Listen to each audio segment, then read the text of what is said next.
Accounts payable और accounts receivable दोनों business के कैश फ्लो का इंजन है। चलिए समझते हैं इनका डिफरेंस शॉर्ट, क्रिस्प और प्रैक्टिकल वे में। अकाउंट्स पेबल मतलब पैसा जो आपको देना है। अकाउंट्स रिसीवेबल मतलब पैसा जो आपको मिलना है।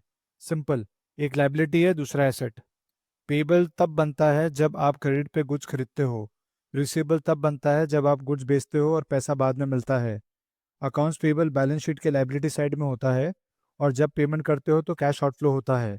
रिसीवेबल एसेट साइड में होता है और जब पैसा मिलता है तो कैश इनफ्लो होता है। पेबल्स क्रेडिट होते हैं जब लाइबिलिटी रिकॉर्ड होती है। रिसीवेबल्स डेबिट होते हैं जब एसेट रिकॉर्ड होता है। पेबल्स को टाइम पे क्लियर करना ज़रूरी है ताकि सप्लायर रिलेशन स्ट्रांग रहे। रिसीवेबल को जल्दी रिकवर करना ज़रूरी है ताकि कैश फ्लो हेल्दी रहे। पेबल्स के डॉक्यूमेंट में होता है PO, invoice, goods receive note. Receivable के लिए होता है सेल्स इनवॉइस, डिलीवरी चालान और एग्रीमेंट। अगर पेबल डिले करते हो तो शॉर्ट टर्म में कैश बच जाता है, पर अगर रिसीवेबल डिले होता है तो कैश फ्लो टाइट हो जाता है। अकाउंट्स पेबल और रिसीवेबल के बीच सही बैलेंस मेंटेन करना किसी भी बिजनेस के लिए एसेंशियल होता है।